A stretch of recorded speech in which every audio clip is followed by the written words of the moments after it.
Yeah, good afternoon, Johnny. Thanks for saying hi to me. Michael, yes, there will be a recording available. Cindy Myers, hello. How are you? Okay, now everyone's gonna feel bad. Okay, hello to everyone. Thank you so much for coming. Uh, for you all to join Peter and I in a conversation about what is going on with the employee retention credit. Still kind of waiting for everyone to kind of fill up. So while we're doing that, just kind of give you guys kind of a breakdown of who is on the call today. So it's kind of a mix of our current clients and tax professionals. And so what I'd encourage people to do is if you have a question, unmute yourself, ask Peter or I. If you're a client and you have a question about your specific matter, hang tight and then shoot us an email. We're happy to answer those offline. This is kind of more of a general idea of what is going on with the IRS right now, what we're seeing in the space, and kind of like how we're combating it through a mix of remedies, whether those are appeals, refund suits, taxpayer advocate claims, things like that. All right. Well, thanks again, everyone, for joining us. My name is Rebecca Shepard, for those of you that don't know me. I'm here with my partner, Peter Huckabo, and we are tax attorneys. We've both been practicing for, oh gosh, it's almost 13 years, but still 12 for now. And we got our start in tax controversy, where we represented small businesses and individuals with any type of tax problem that they had, whether that was in audit, payroll tax liability, any type of issue through either the federal government or state taxing authority, sales tax, gross receipt tax issues, things like that. And then when COVID hit, we saw that our clients were going to really start to have some trouble when they had to go to that slowdown and not operate for a few weeks. And so Peter and I dug deep into the CARES Act and made sure that we were able to get as many credits, as many programs that we could for our clients that were eligible. In the beginning, you couldn't use PPP and ERC together. And so we just stuck with PPP and FFCRA and a little bit of EIDL. And then in December of 20, Congress changed the rules and said, okay, you can actually use these two programs together. You just can't use the same dollar twice. And that kind of turned the program on its head for us. We were able to look into our clients' files, evaluate whether or not they were eligible for the employee retention credit, and go ahead and file for them. Those folks that we filed for and able to get credits, it either full paid their tax liabilities, some people even got refunds on top of it, and really gave our clients a fresh start. And at that point, Peter and I started actually talking to folks that weren't just defense, that didn't have tax problems. We started talking to all kinds of different businesses and spoke to restaurants and hair salons and all different kind of industries where we believed that the employee retention credit could help those folks. Since then, the space has changed many times, from filing claims to how the IRS has kind of combated these bad actors and lack of a better word, like fraudsters that have kind of entered the space, from just how lucrative this credit is. So I'll bounce this over to Peter and kind of explain what happened with the filing moratorium that was implemented on September 14th, 2023, and kind of give us a little bit of run of where we are now. Sure.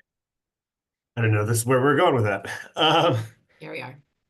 Yeah. So what's going on now? I mean, the big issue is the IRS is finally acting. So they stopped September 14th, put in this processing moratorium, supposedly only for claims after September 14th of last year. In reality, it was really all processing, or nearly all processing. They were doing maybe 700 a week during the 40-week period between September 14th of 23 and June 20th of 24.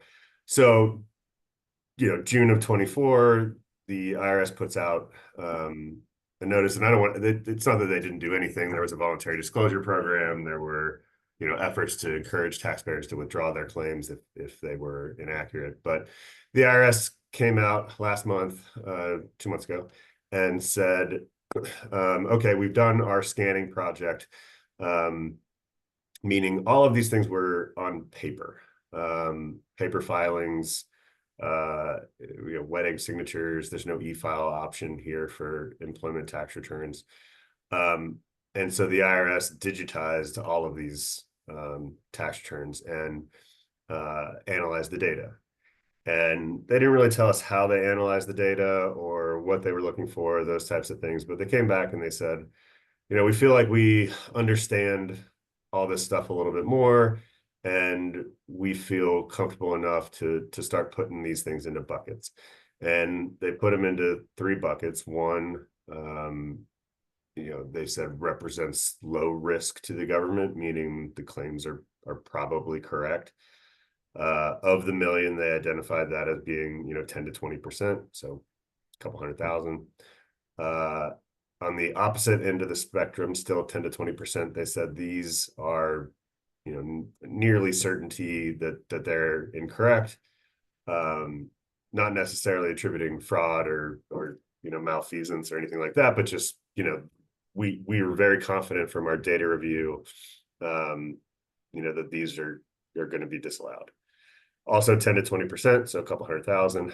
And then the middle category, they said 60 to 70% of the million represents an unreasonable risk to the government, and they're going to ask some questions. That was June 20th, and we're now, August 8th. And there really hadn't been that much, except for finally here within the last couple of weeks, where the government is starting to send out disallowance letters. Some of these probably are correct, but a lot of what we are seeing is incorrect information. I don't think the government quite had exactly what they wanted or thought they had in their data sets, and it's left a little bit to be desired. So I don't know if you want to pick up there. And Sure. So the IRS issued some disallowance letters. In those disallowance letters, they've issued them for not operating a trade or business, for businesses that certainly were operating a trade or business. They've issued disallowance for Q4 claims, saying you're not a recovery startup business when the company has indicated that they are a recovery startup business. They issue disallowance letters where and I'm going to believe the government when they say it is inadvertent, they inadvertently forgot to include appeal rights on a significant number of these claims. So people are getting disallowance letters that say your claim is not eligible. If you'd like to challenge this, you need to file a refund suit within the next 2 years. Now, that's problematic for a lot of reasons, because there are administrative appeal rights that they were not given, and not everyone wants to take a refund claim for $13,000 to federal court. That doesn't necessarily seem like a great idea as far as resources goes. Our understanding is that those letters are going to be corrected, but we have not seen any yet. And Peter and I were actually on a call earlier today with a lot of folks that are in this kind of space, and no one has seen the corrected letters yet. So the mistake happened July 15th, and it's August 8th, and we haven't seen a correction. I think the big takeaway for anybody who either filed, or if you have clients who filed, is to encourage them to watch their mailbox. We have tax information authorization for our clients where we can go in and pull transcripts. And so we're able to, in almost all circumstances, get notice. They put a code 290 on the transcripts, and we can see that one of these disallowances will be mailed. But we're also starting to hear situations where folks are getting letters, but they're not posting to account transcripts, or they're posting to account transcripts and never getting letters. So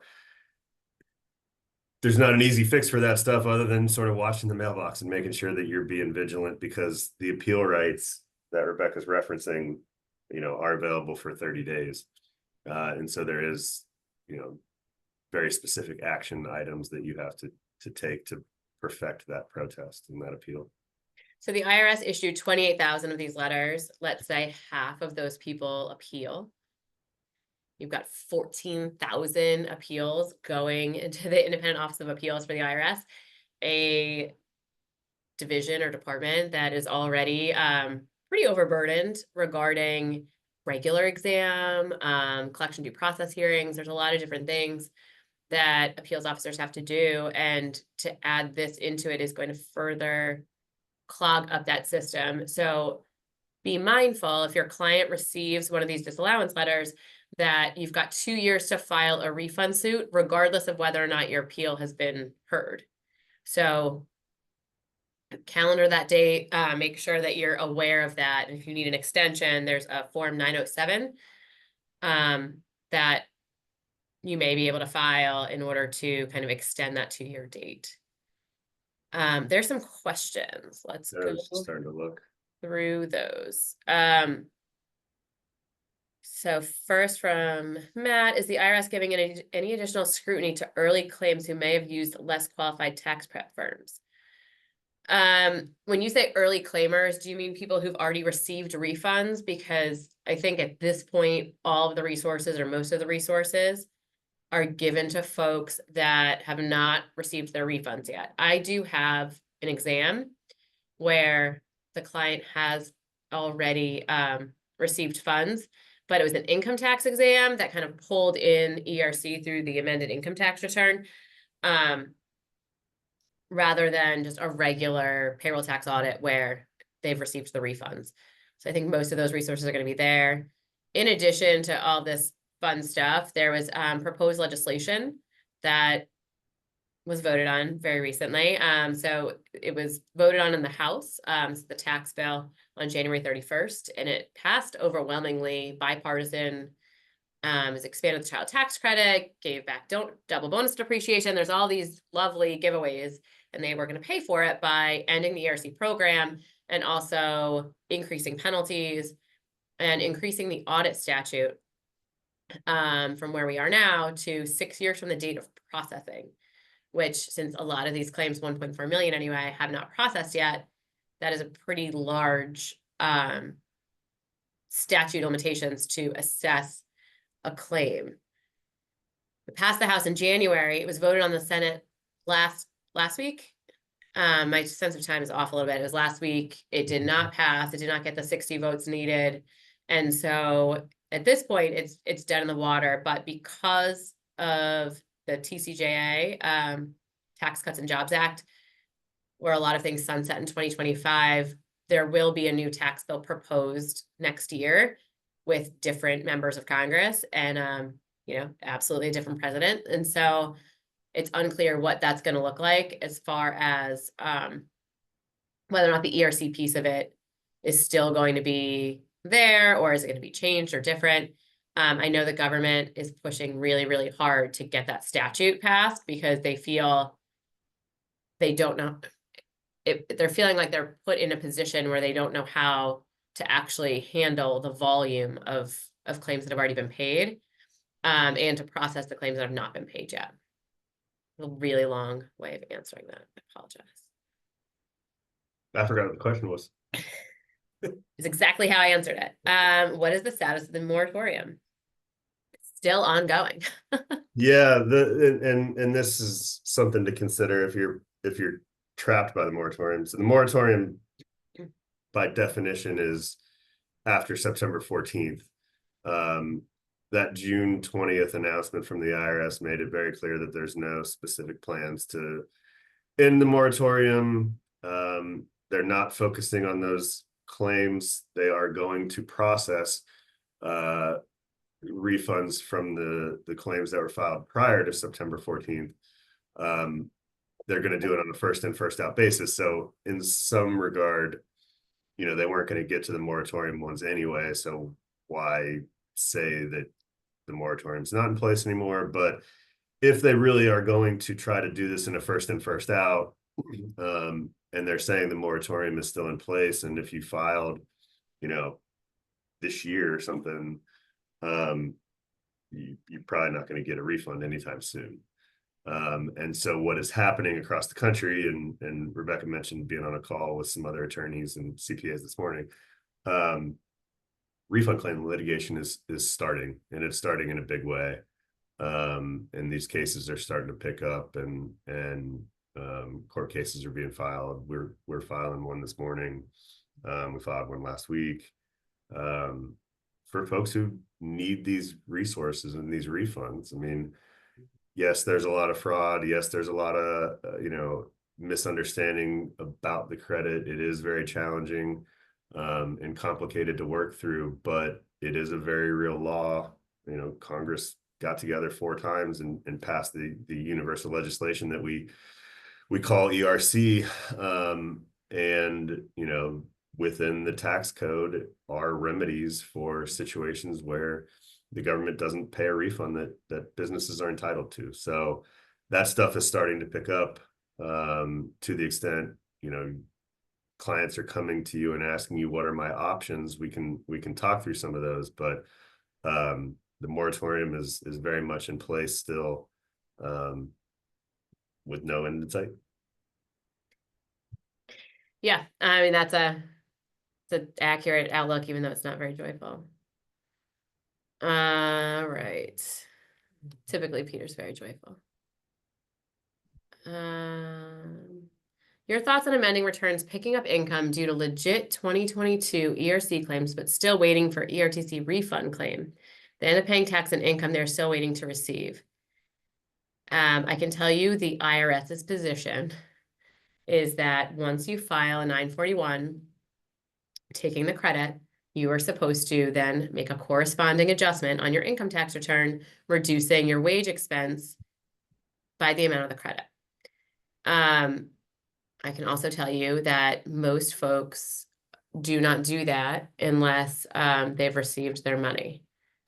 And so it's a challenge to declare liability, pay tax, and then wait, because it could be, I can't tell you it's going to be 6 months. I can't tell you it's going to be 2 years. I can't tell you, I have no idea when these are going to get paid out. There was there's a litigation where a firm actually filed suit against the government saying they have to lift the moratorium, that they're not able to do this.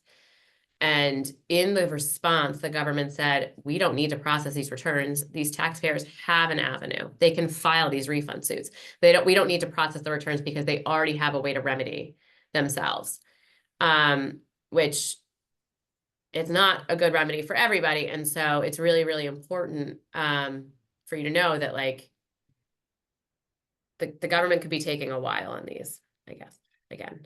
Yeah, I mean, and to that question, to Anthony's question, I'll just say, that is a question that is challenging to lawyers in this space, to the folks working. I mean, and we talked about it on our call this morning, and you've got one side that is very clearly and comfortable. Code section 280C says determined, right? So why does the operation of that code section come into play before the credit is actually determined, if it's just sitting there processing and the IRS isn't doing anything with it? But Rebecca's right. The government's position is very clear that they think you ought to do it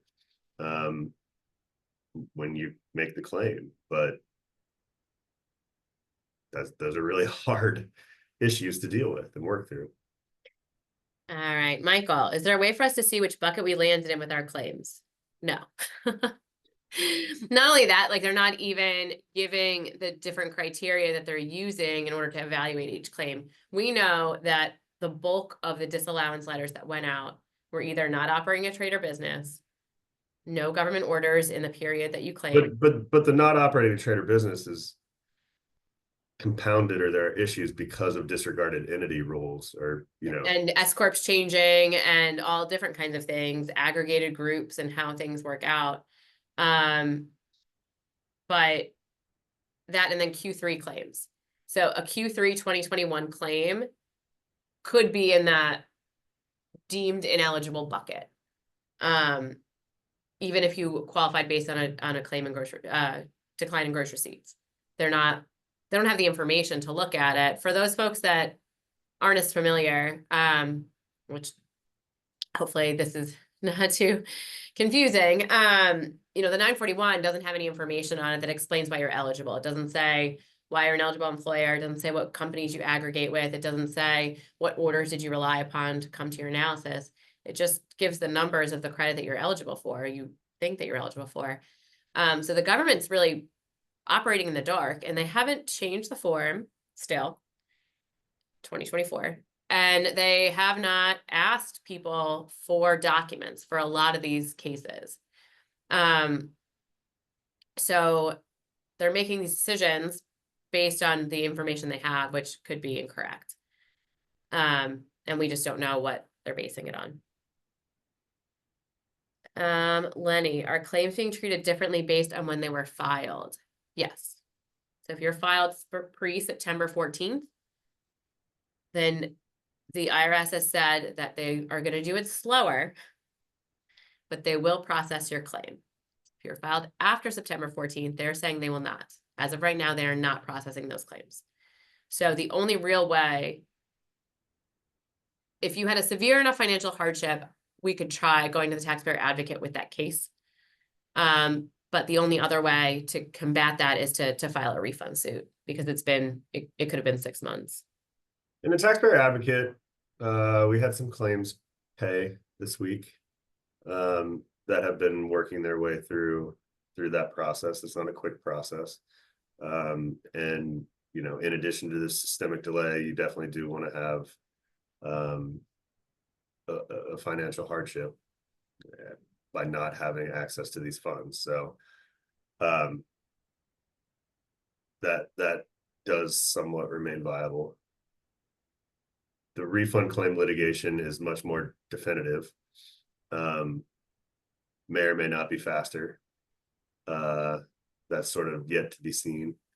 And it's important to note that when you file a refund claim with the IRS, if for some reason next week the IRS turns their machine on and they start processing these claims, your refund suit is actually barring that processing. There's going to be a freeze code on your account and your refund won't be processed, or shouldn't be in theory. I think there's this one I know if that did. I don't think anyone thinks that the IRS is going to just They start. won't, but just so you understand that it's like a risk that you're taking. Yeah, Sure. no, I don't, most likely not. Yeah. Never say never. All right, what do you recommend be included in the response for denials on grounds of business was not in operation? You want to take that one? Sure.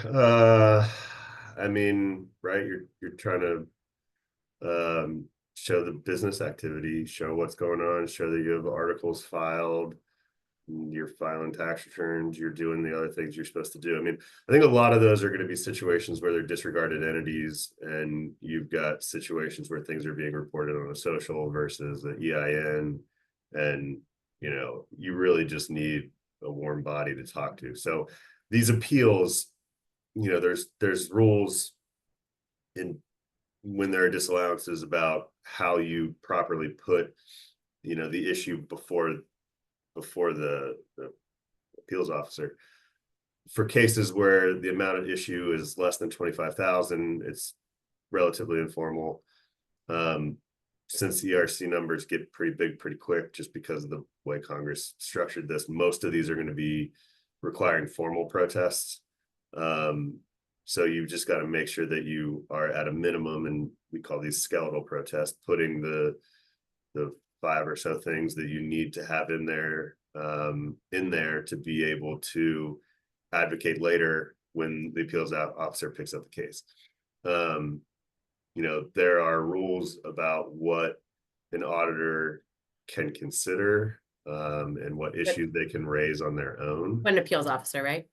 Appeals officer. What did I say? Auditor. Appeals officer can consider, so they're not supposed to raise new issues. So narrowly tailoring your response to the issue identified in that disallowance letter is going to be important. All right, Melissa, how do we check if they received our ERC paper sent in January? You should be able to pull transcripts and check and see if they're on the transcripts.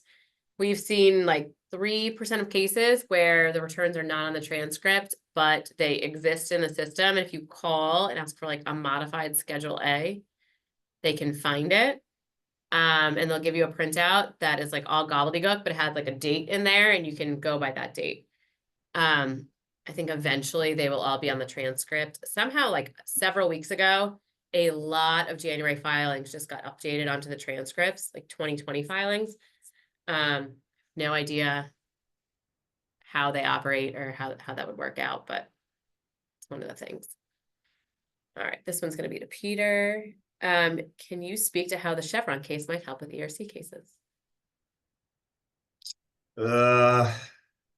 So the Loper-Bright decision that got rid of Chevron deference may help to get rid of regulations related to ERC. So most of the stuff, big picture, Loper-Bright and the lack of Chevron deference doesn't really affect ERC because there's another standard called Skidmore deference, which is really just the idea that when you're dealing with sub-regulatory guidance or even regulations, you get, the government gets the deference that to the extent that what it's saying is persuasive, right?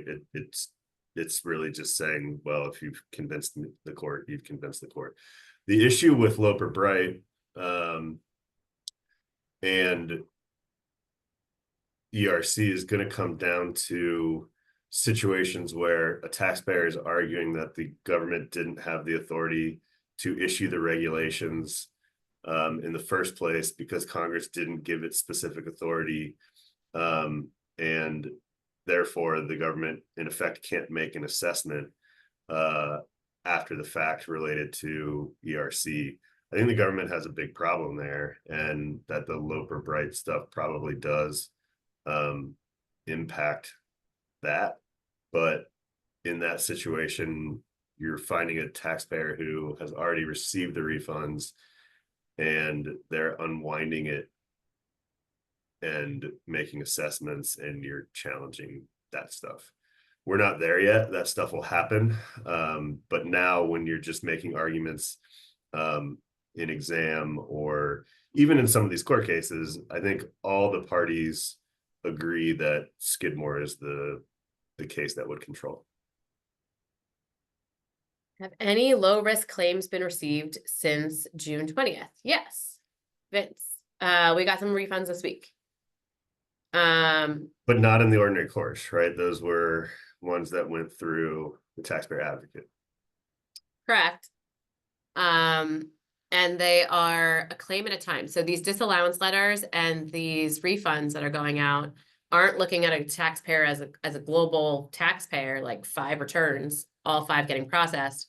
1 return will get processed, and we haven't had the same taxpayer get 1 on each side. But for the disallowance letters, 1 quarter is getting disallowed, 1 quarter being allowed. So it's really dragging this out to even longer because now there's, okay, 1 of my claims has been paid, but I still have 4 quarters out there. What happens with those? And for the disallowances, I have folks that are like, well, this one was disallowed, Rebecca, but what about these others? Well, this is a $16,000 claim. Does it make sense to fight it? And these are the questions you have to have. And that, like, the government's putting you in this position of like, what are you doing based on these smaller claims? Because you're only dealing with it a quarter at a time. I talk with my hands a lot, guys. Sorry. All right, Jared, what's the timeline on a federal lawsuit? Goes to Peter. We don't know. I mean, so our firm has filed 5 of these cases so far.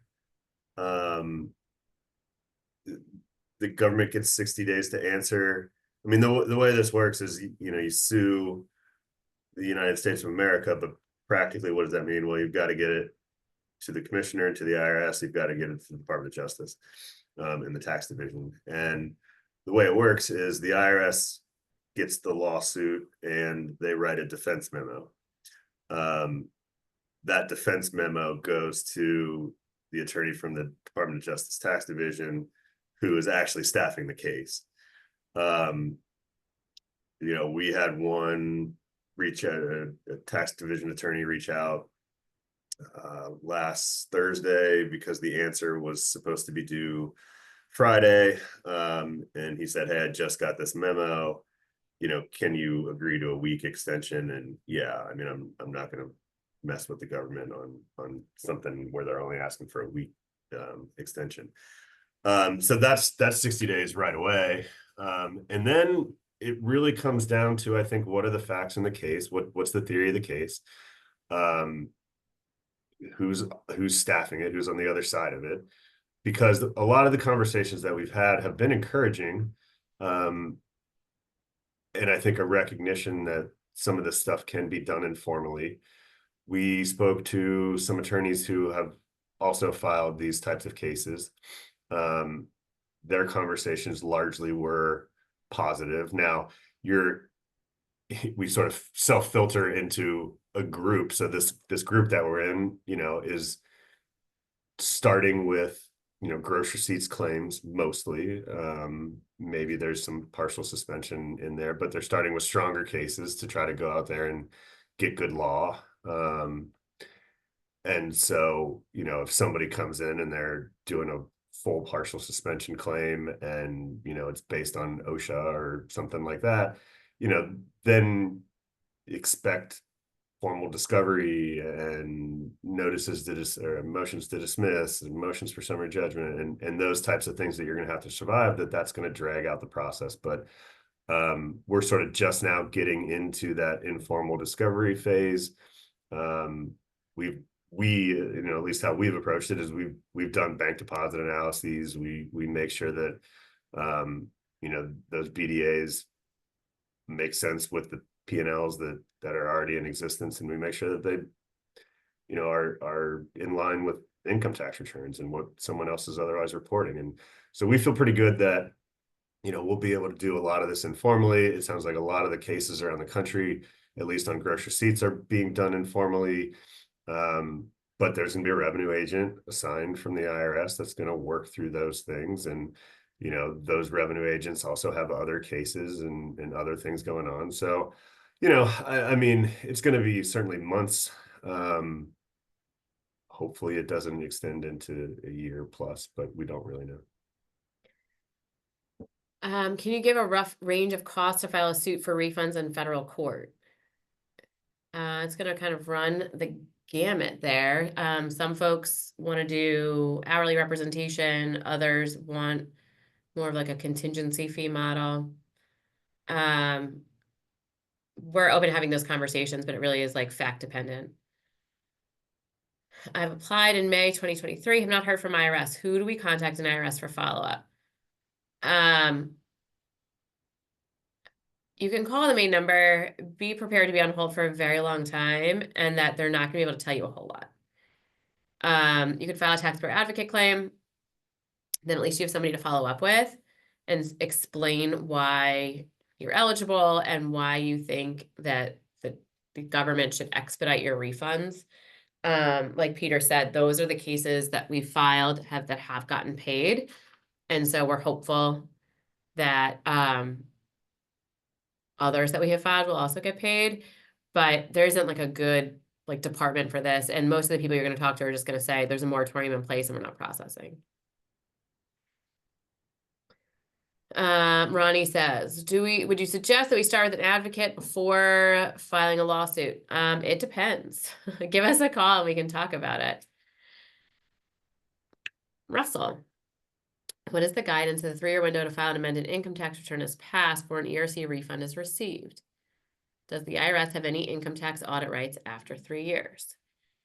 There's gross emission rights on an individual for 6 years, right? So that's possible. In that Stenson-Tamanon case, the IRS said that you could take it in the current year.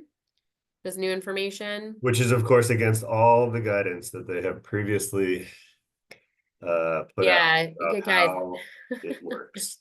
And I think inconsistent with the Treasury regulation, I think there's maybe some case law related to some other things that could support it, but yeah, that was shocking. Okay, Raymond wants to know what your thoughts are, Peter, on the Stenson Tamanon and SoCal emergency medical suits in the Phoenix and Federal District Court. So, and to be clear, neither of these are refund claim litigation. So these are cases. SoCal Medical is an attempt to invalidate Notice 2021-20, basically saying that the government shouldn't be allowed to rely on it, because it did not go through notice and comment. The SoCal Medical case was an effort to get a preliminary injunction against the government to force the processing of refunds. The Stinson-Tamanon case, they didn't get the preliminary injunction, but there's still a case going on. And they basically just said, the plaintiffs didn't meet the burden of persuading the court that a preliminary injunction was appropriate, but the case can still proceed. That the court found that there was standing, and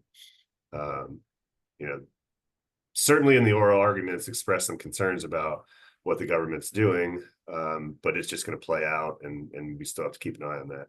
Same with the SoCal Medical. That's sort of just waiting for an opinion. Interesting cases. I mean, there's going to be a lot of very interesting stuff.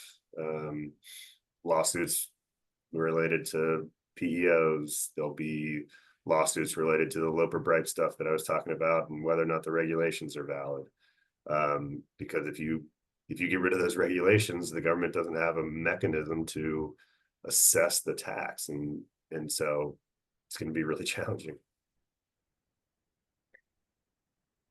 All right, we actually have a lot of questions. We need to be succinct in our answers. What does not operating a business even mean? Who knows? It's incorrect. So when you file the appeal, you'll just explain that you are operating a trade or business, and hopefully that closes that case.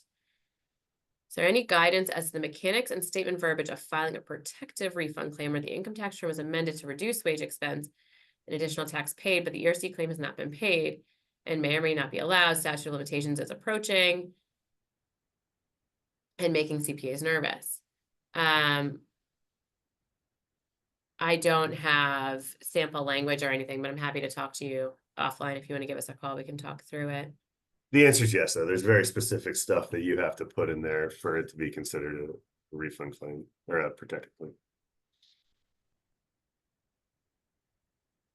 Refund checks get mailed to your business address. Make sure your business address is correct. We've had lots of troubles where businesses change hands, businesses close, things move, and checks get stolen. And then we have to go through a whole process of trying to get more information and to reissue checks. I was told that the problem with the taxpayer advocate is that once the claim is flagged by the TA, no one else at the IRS can touch the file and slows it down. I'd love to know who told you that, because my understanding is those are the only cases that are being touched at all. Has Frost Law seen any clients' claims be denied? Yes, we have seen some of these letters in this blanket 28,000 returns that have been denied. We don't agree with the denials. Not operating a trade or business when they are, no gross receipt eligibility for a Q3 claim when there is. We don't agree. Do you advise continuing requesting the taxpayer advocate to assist with refunds ERC filed by September 14th? I don't really know what else to offer people if you're not going to file a refund suit. So I don't know how helpful that is if you're doing it on your own and you don't have financial hardship information, you don't have somebody to advocate for you. But I also don't know any other way to get your claim paid. So And the other option that folks have thrown out is getting, congressmen and women involved. They want your money, they want your vote, make them work for it, right? But they're also opening a taxpayer advocate claim. That's They, the difference. they're opening a taxpayer advocate claim and just working it on your behalf. So, you can make them work for it. What is not happening is some sort of direct line to IRS, with the congressional services.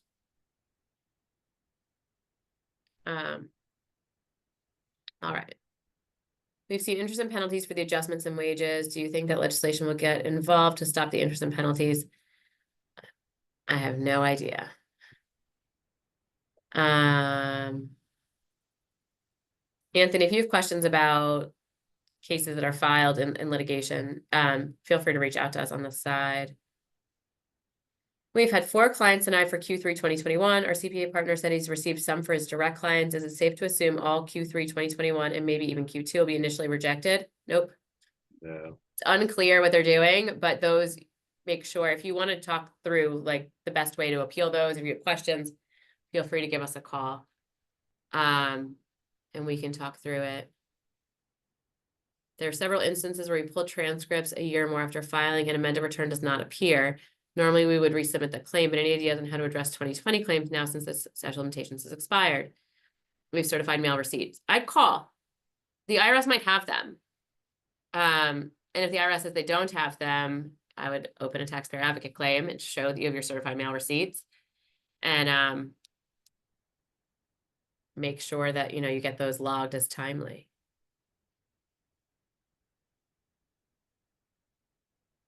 If there's movement from the government prior to the end of the world, will Broth keep us updated, or do we need to stay on top of it from our end? We do a pretty good job of keeping people updated, I have to say. I appreciate that you all are on here, but we try to be out there as much as possible. And if you have questions, let us know. But otherwise, we do these periodic chats from time to time. Now the Senate, the CTO voted and didn't pass the Smith-Wyden bill. Are you recommending people with valid claims still file? I don't have a problem with somebody who feels very strongly about their claim filing now.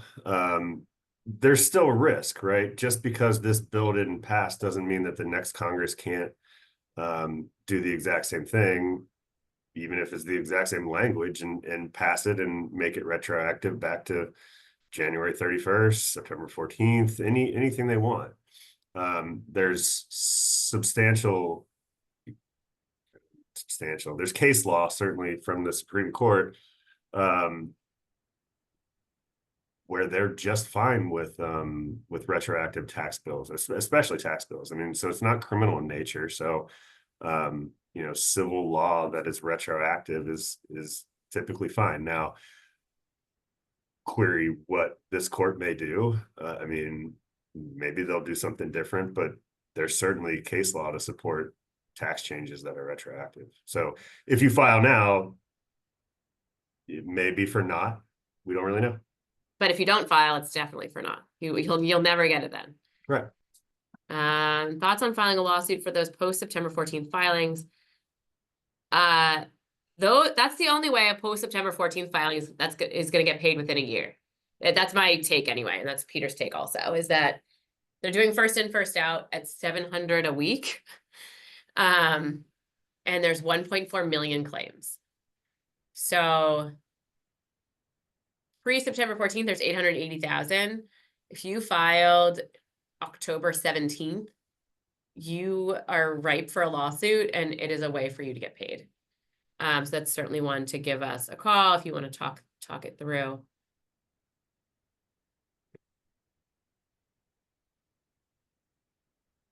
Trying to cherry pick a little bit. Clients have not received any letters yet. Is there a good likelihood that their claims are being processed? No. We have no idea. There's a question here about timing with the taxpayer advocate. It is all over the place. And there's offices in each state. They are independent. I mean, there's a reference here. It's been 6 months. That's not terrible. Do I think it's going to get resolved in month 7? I have no idea. I think it's like anything else. If you are pain in the butt, your stuff will move faster. Like escalate, talk to every person you can. If you have a financial hardship, explain the financial hardship. If you, we have clients that, took out personal mortgages on their homes, that took out loans, that need to do certain things to be able to fund payroll. If you want to do those things, you have to be able to, push it through with the advocate and try to get into a different bucket. So that way there's more pressure on the agency to process that claim or to review it anyway.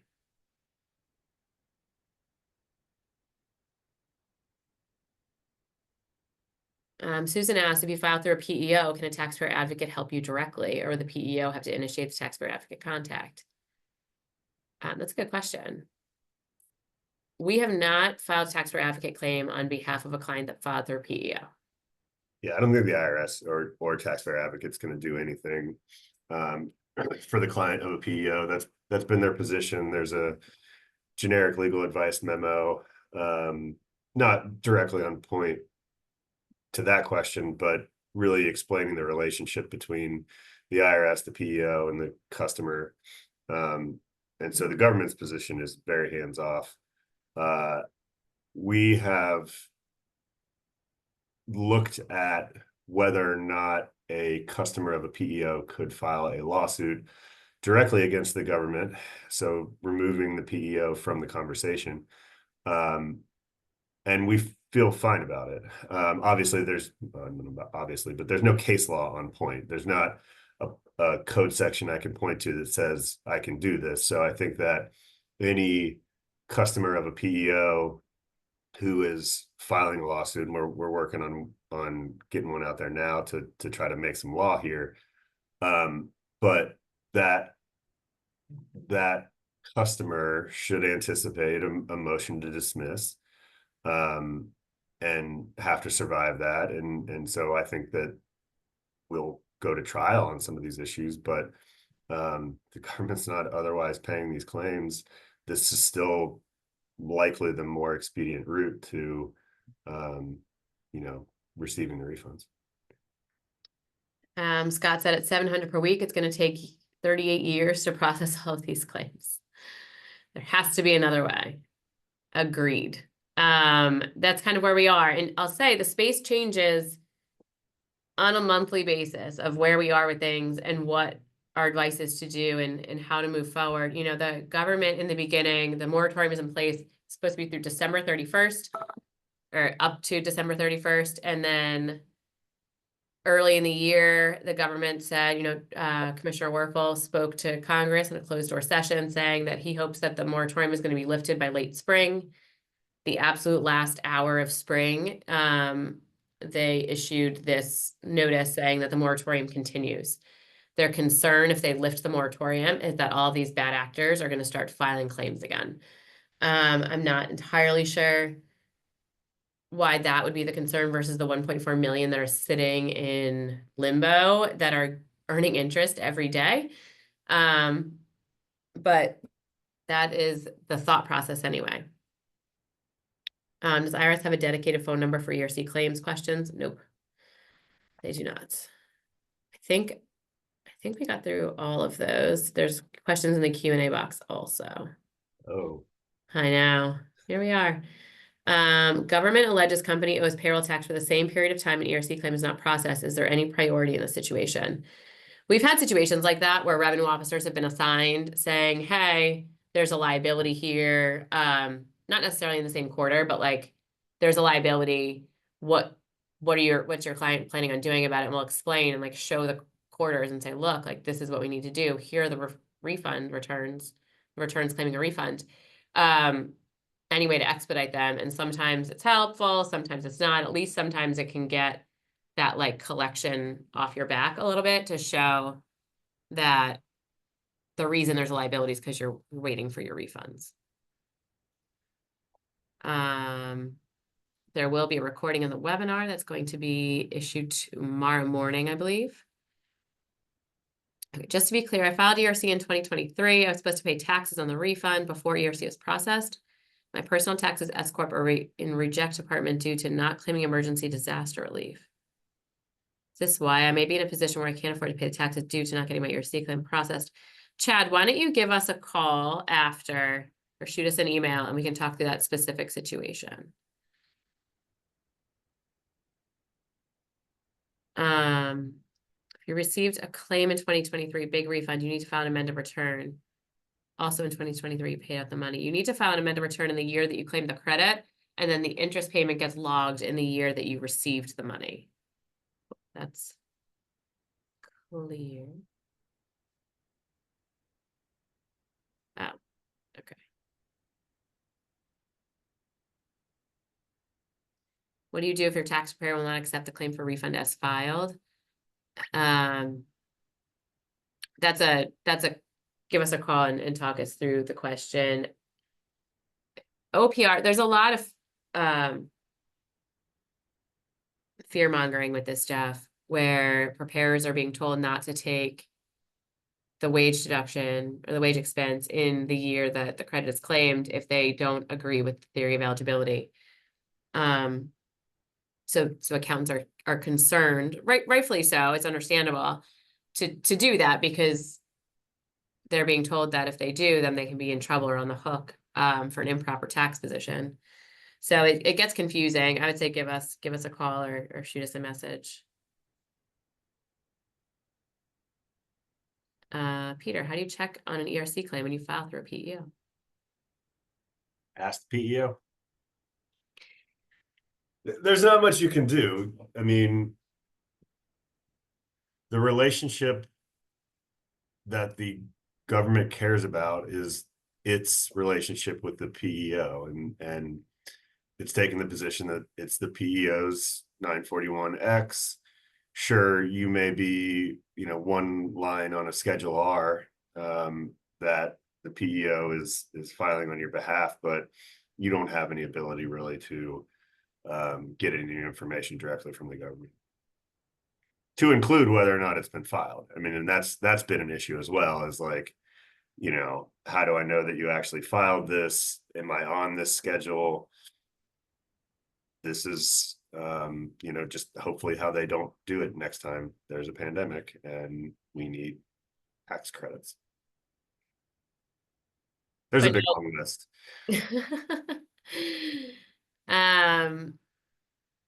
Taxpayers filed for ERC based on 2021. If they pay to date, they've not filed an amended return. Given the extreme delays, when do you advise filing the amendment and paying the tax? If they pay to the 2-year rule, allow a later amendment. Yes, the 2-year rule is still there. So 3 years from the date the return is filed or 2 years from the date the payment is made, and request a refund. So we have 5 minutes. You want to do your final thoughts on where we stand on the status of things? Yeah, I mean, final thoughts. This still isn't happening quickly. The commissioner made reference to paying some of these low risk ones late summer. Rebecca mentioned previously that, The last hour. with the reference to a season, he does things on like the last day. This one didn't say by the end of summer, it said late summer. What does that mean? Sometime in September. I mean, I think taxpayers are really at their wits' end with some of this stuff, and really feels like you give the commissioner a little bit of the benefit of the doubt over the next 30 or 45 days. But after that, if processing doesn't pick up in a big way, I think you're going to see an awful lot of refund suits, starting with anyone who has gross receipts liability, because those are relatively straightforward. If there is a mixed claim, meaning some of the quarters are based on, gross receipts and maybe recovery startup or something like that, I do think there's an opportunity to cherry pick which quarters you put through refund claim litigation. And so you'll start to see some of those issues. But I think this is moving to the courts for offensive refund claim issues. And then we're just going to see what happens with these disallowances. There was some, reference to conversations happening with the IRS about training materials for their people who are doing audits. And it sounds like some of the training is absurd, frankly, in some of their analyses, certainly related to essential businesses, that is just not supported in the code or even in its own guidance. So, that's going to be interesting as to what happens over the next weeks and months. So I don't know. I think that this continues to be a mess. But the problem is that it's a very real credit, and the numbers are very big. And so people still really care about it, and they want to do everything they can to get access to these funds because, they did the things during the pandemic to make them eligible. So I'll say that Peter and I together have spent thousands of hours trying our best to figure this stuff out. I'm not saying that we're always right. We also disagree at times on certain issues, but we try really hard to do the right thing, to the point where no one else wants to talk to us about this stuff.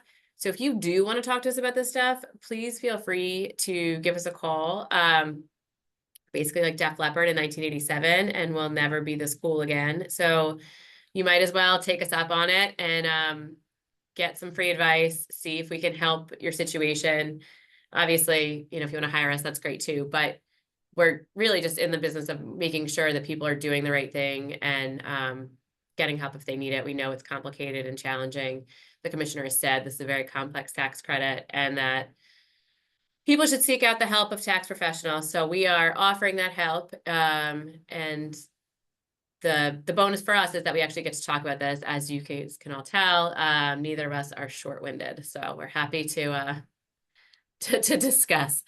I think Elise just put our contact info in the chat. If you don't have it, shoot us an email back from where you got this webinar, and we are happy to discuss. Thanks so much. Take care. Bye.